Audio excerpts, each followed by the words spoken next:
Northwestern Africa is where we start today's global coverage on CNN 10. I'm Carl Azus, and I'm happy to see you this October 6th. According to the U.S. Central Intelligence Agency, the nation of Niger is one of the hottest and poorest countries on the planet. It's landlocked, most of it is desert. Niger's government has seen multiple coups since the 1990s. It doesn't have much funding and doesn't offer many services, and it's further challenged by instability in several of the countries that border Niger. That's part of the reason why U.S. troops are there, to support the Nigerian armed forces in their ongoing fights against terrorist groups. French, German, and Malian troops are also helping in those efforts. The U.S. official says on Wednesday as many as 50 fighters affiliated with the ISIS terrorist group ambushed a patrol of Nigerian troops and U.S. Green Berets. Those are elite members of the Army's special forces. 3 Green Berets were killed, 2 others were wounded and evacuated from the area in stable condition. American officials say operations are being conducted to locate the attackers. This ambush happened in southwest Niger, near the nation's border with Mali. Terrorist groups remain in this region, despite efforts led by France to get rid of them. Next stop on today's show is India, where cash accounts for 90% of shopping transactions. In fact, many retail stores in the world's second most populated country don't have credit card machines. Even for expensive jewelry, many of those who can afford it pay cash. There are a couple related problems. Some people are hiding the money they earn to avoid paying income taxes on it. And there's a lot of counterfeit money floating around India. So last year, the government announced it would suddenly replace its 2 largest banknotes. People with the old ones would have to exchange them at banks for the new ones. It's created some ripple effects that experts say have contributed to an economic slowdown. If you want to gauge the mood of a country, speak to the taxi drivers, or in New Delhi, the auto rickshaw guys. I hail one of the 3-wheelers for myself. Meet Sarvesh. He's 22 and has been driving these taxis for 5 years. I ask him a common question in these parts. Sarvesh, so can I ask how much you were making in a day before all of this happened? आप कितना बनाते थे पहले? पहले तो sir ऐसे ही बना देते थे, 1000 रुपए बना देते, 1000 rupees. 1000 rupees. And how much are you making now? अभी कितना बना रहे हैं? अभी तो 500 रुपए हो जाते हैं. 500 rupees. 500 rupees. That's half. Yes. That's because India has a cash crunch. Scenes like the one behind me have become common across India. Long queues of people lining up to exchange their old notes for new ones at banks and ATMs. But really, this is just one side of the story. The reality is that hundreds of millions of Indians, nearly half this country's population, is unbanked. And that means they have no bank accounts, no credit cards. Everything they buy and sell is in cash. And that's people like Sarvesh. He's never been to a bank. He lives day to day on small change from his job. And because the rich have less cash, less is trickling down to him. India's move to change currency notes was designed to crack down on rich people with hoards of cash, what's known here as black money, income that is off the books and untaxed. But only 3% of Indians qualify to pay income tax. Sarvesh is part of the other group, the 97%. What's income tax? He said. I can barely make ends meet anyway. A small snack during the day, samosas and tea, is a luxury in times like these. He's been struggling to get rides all day.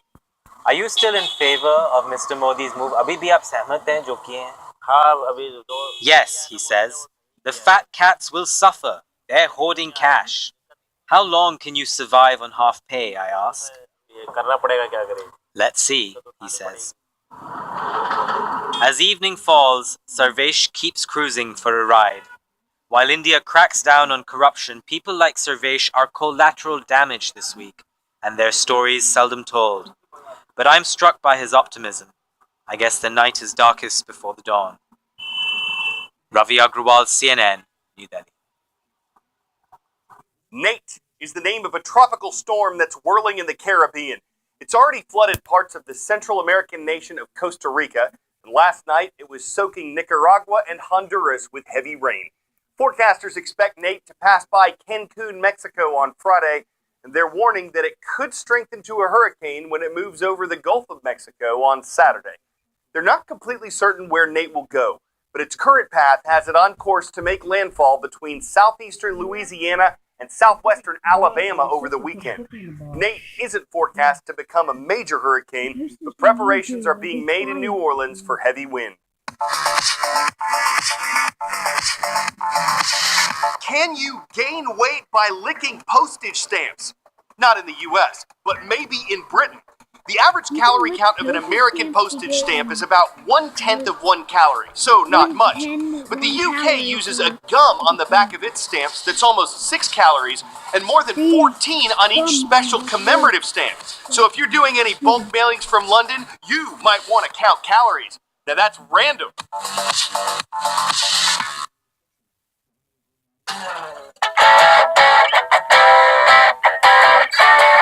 One goal of robot engineers, especially those working on humanoid robots, is to create machines that can keep their footing like people do if they trip or if they're pushed, and to get back up if they fall.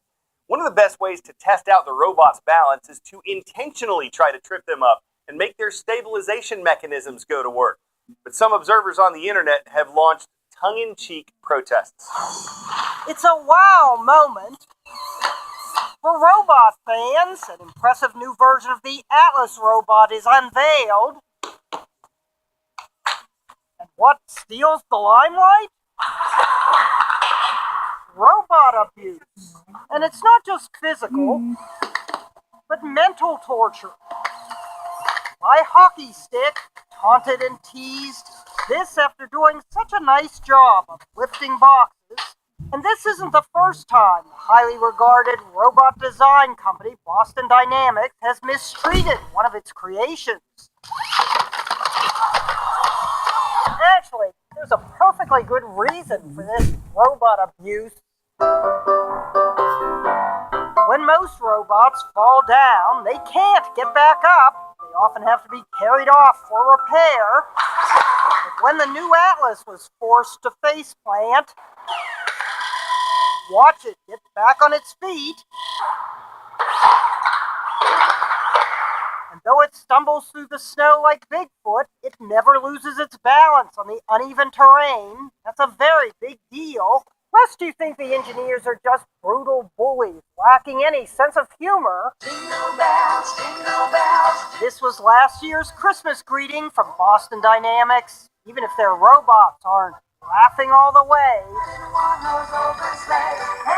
Jeannie Mo, CNN, New York. Pretty much sums up the nuts and bolts. All robots ought to have drive to keep going. They can't be too sensitive, and they need to stay motivated. Some may have autonomy, but they're not in control unless maybe there's a ghost in the machine, in which case it's probably better not to short-circuit the program when arranging a battery of challenges. Fridays are awesome on CNN 10.